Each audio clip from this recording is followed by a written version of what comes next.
নমস্কাৰ এই মুহূৰ্তত জনাইছো অসমৰ প্ৰত্যেকগৰাকী জনসাধাৰণৰ বাবে কেইবাটাও গুৰুত্বপূৰ্ণ খবৰ। আজি হৈছে 17 জুলাই।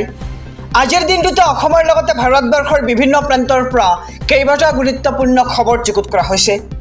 এই মুহূৰ্তত জনাইছো আজিৰ প্ৰথমটো খবৰেই ৰাজ্যবাসীৰ বাবে এটা ডাঙৰ খবৰ। শীঘ্ৰেই প্ৰদান কৰা হ'ব চলিত বৰ্ষৰ আনন্দৰাম বৰুৱা বঁটা। মেধাৱী শিক্ষাৰ্থীয়ে লাভ কৰিব নগদ ধন।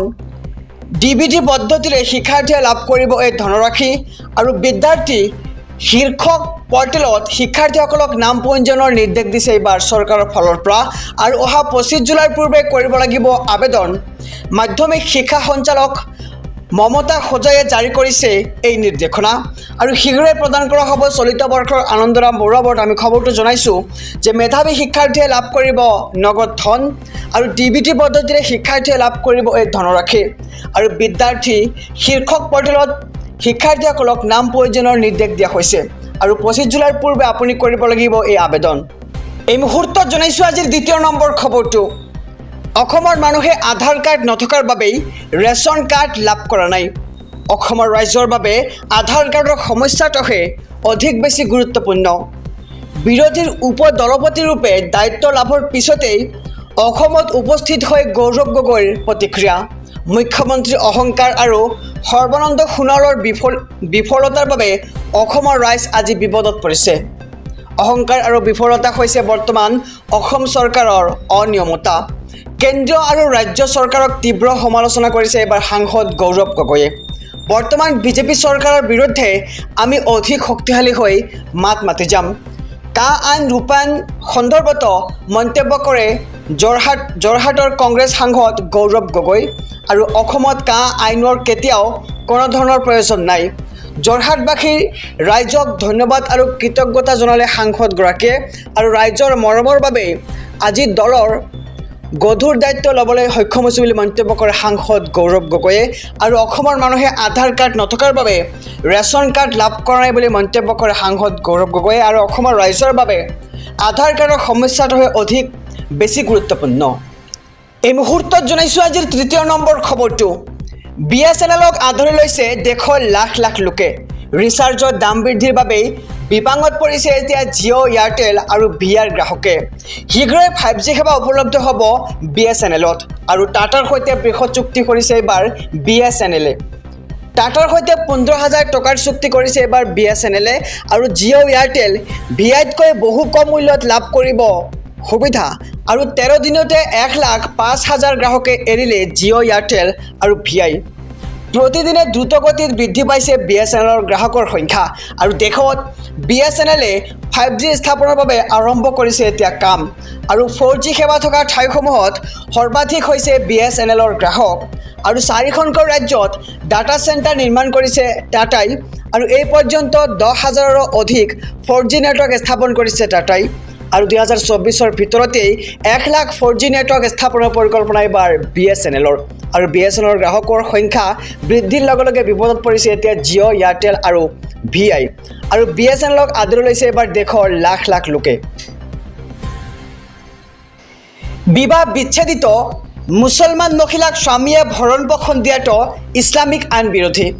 সৰ্বোচ্চ ন্যায়ালয়ৰ সিদ্ধান্ত মানি নলয় মুছলিম পাৰ্চনেল ল' বৰ্ডে।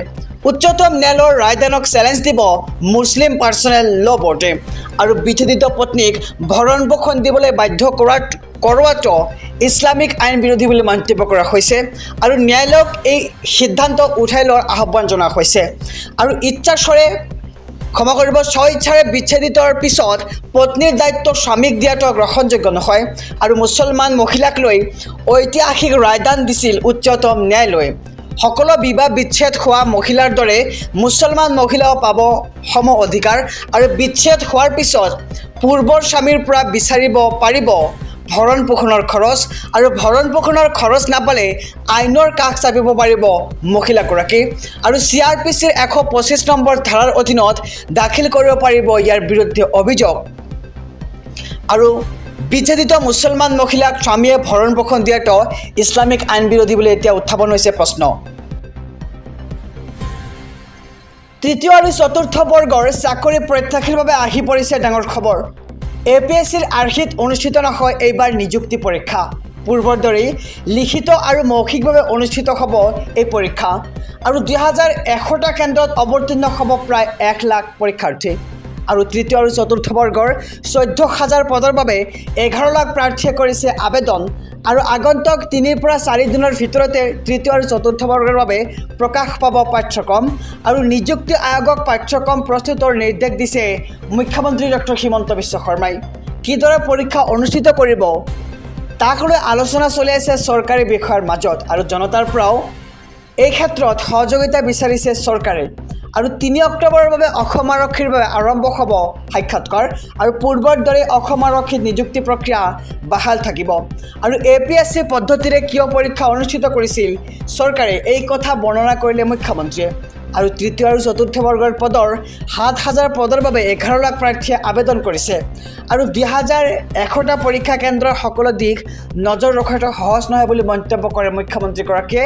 আৰু সমগ্ৰ ৰাজ্যতে ইয়াৰ বাবে 2100টা পৰীক্ষা কেন্দ্ৰৰ প্ৰয়োজন হ'ব আৰু এই কাৰণতে 3 তৰপীয়া পদ্ধতিৰে পৰীক্ষা পতাৰ চিন্তা কৰা হৈছে বুলি মন্তব্য মুখ্যমন্ত্ৰী আৰু পৰীক্ষাৰ প্ৰশ্নবিলাক APSC UPSCৰ মানদণ্ড নহয় বুলি এতিয়া মন্তব্য কৰা হৈছে আৰু এই পদ্ধতিৰে পৰীক্ষা অনুষ্ঠিত কৰিলে কোনো ধৰণৰ খেলিমেলি হোৱাৰ আশংকা নাথাকে বুলি এতিয়া উল্লেখ কৰা হৈছে আৰু চতুৰ্থ শ্ৰেণীৰ বাবে দশম শ্ৰেণীৰ মানদণ্ডৰে প্ৰশ্নকত আহিব এইবাৰৰ পৰীক্ষাত আৰু যোগ্যজনহে যাতে চাকৰিৰ বাবে তাৰে বাবেহে এই কথা চিন্তা চৰ্চা কৰিছিল চৰকাৰে আৰু একাংশ ৰাজনৈতিক দল বা ব্যক্তিয়ে চৰকাৰৰ প্ৰতিটো কথাতে তেওঁলোকৰ বিতৰ্ক বিচাৰে বুলি মন্তব্য এতিয়া মুখ্যমন্ত্ৰী ডক্টৰ হিমন্ত বিশ্ব শৰ্মাৰ